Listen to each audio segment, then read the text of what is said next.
Revival Season 1 Episodes 1 to 3 Recap and Breakdown. The dead are back, and not just walking, but thinking, healing, and hiding secrets. Revival, a supernatural thriller series, kicks off with a bang, throwing us into a grim world where corpses return with unfinished business and emotional wounds that never healed. Over the first 3 episodes, the show stitches together eerie small-town mystery, family trauma, and growing paranoia, layering it with questions no one is ready to answer. What is Revival Day? Who's really in control? And is the biggest threat the ones who came back or the people who never left?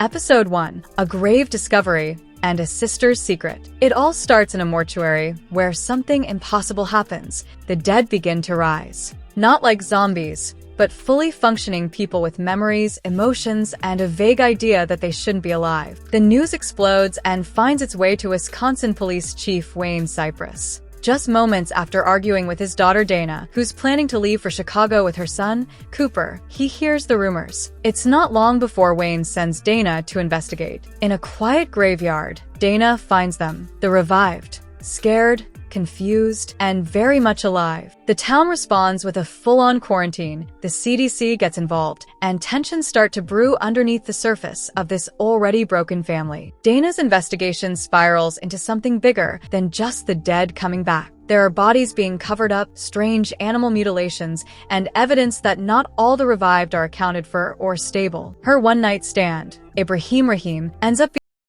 a doctor working closely with her father into Wayne's private cabin and steals case files, which eventually lead her to a former criminal and an unsettling farmhouse. It's here that the show reveals one of its first major shocks. A crazed, elderly woman, one of the revived, has been pulling out her own teeth only for them to grow back. She brutally kills her family and attacks Dana. Dana is saved in the nick of time by someone unexpected, her sister, M. Except M is supposed to be dead. M, or Martha, had died under mysterious circumstances. Her return is quietly explosive. She tells Dana to keep her resurrection a secret from their father. In the meantime, Em is struggling with what she is now, immune to pain, detached from her old life, and clearly traumatized. Flashbacks reveal that she woke up near the falls, took drugs that no longer worked, and felt nothing when she tried to hurt herself. Her return is emotional, confusing, and deeply tied to the bigger mystery of what Revival Day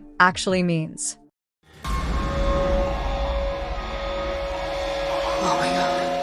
Episode 2. Chaos at the hospital and Em's descent. While Dana tries to reconnect with her sister, the revived woman from earlier, Arlene, wakes up again at the morgue, unleashing chaos at the hospital. She kills nurses, tries to kidnap a baby, and nearly escapes entirely. The authorities scramble to regain control, but there's more fear than strategy in their response. Meanwhile, Cooper, Dana's son, wanders off into the woods and encounters a strange man who helps him find his way back. Wayne, frantic, finds Cooper and the two head to the hospital together. At the same time, Dana visits Em's dorm and discovers a stash of pills. Em admits to having taken drugs by the bridge, but doesn't remember anything else. Her flatmate secretly eavesdrops on their conversation. While Dana is busy, Em steals her car and stalks her former professor. She confronts him, believing he had something to do with her death, but he claims he wasn't involved. He had thought she might have taken her own life. As the CDC prepares for another autopsy on Arlene, she revives once more and escapes.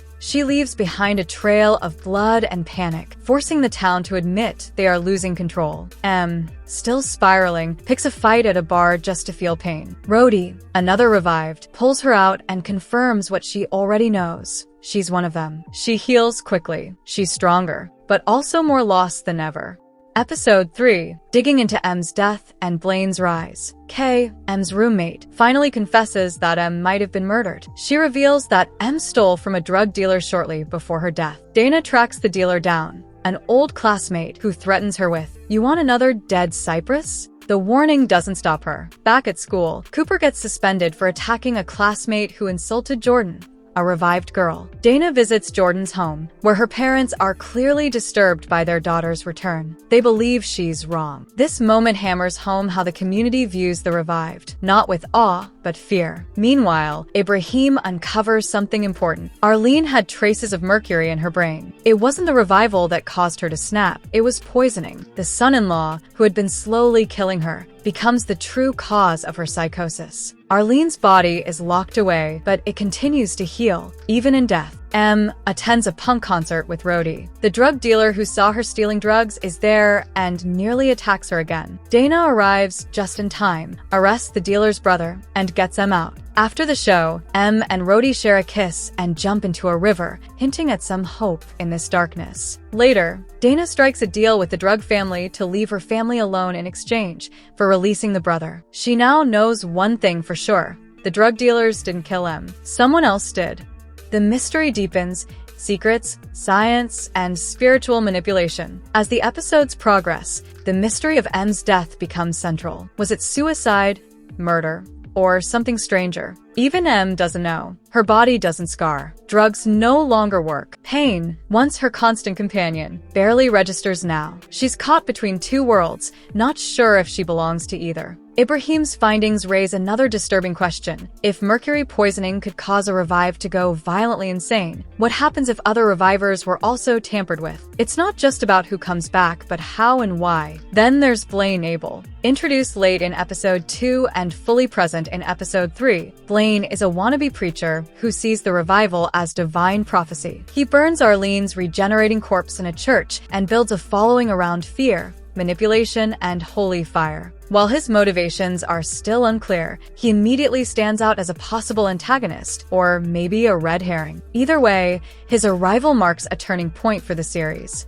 Themes that hit hard: trauma, resurrection, and rejection. Beneath the horror and mystery, Revival is a story about pain, emotional, familial, and historical. M's trauma after her mother's death, her long illness, and her slow descent into addiction paint a heartbreaking portrait of someone who never got to heal. Now that she's back, she might have the body of a survivor, but her soul is still cracked. Jordan's arc shows another side of this trauma. Her own parents reject her because they think she came back wrong. The revived, while alive, are treated like monsters, outcasts, or freak accidents. They're watched, tagged, and hunted, not welcomed. Wayne, Dana, and Cooper each carry their burdens. Wayne is haunted by secrets he hasn't told his daughters. Dana struggles to be a mother and a sister while solving what is quickly becoming the town's biggest mystery. And Cooper? He's just trying to understand why the adults around him are so afraid. Final thoughts.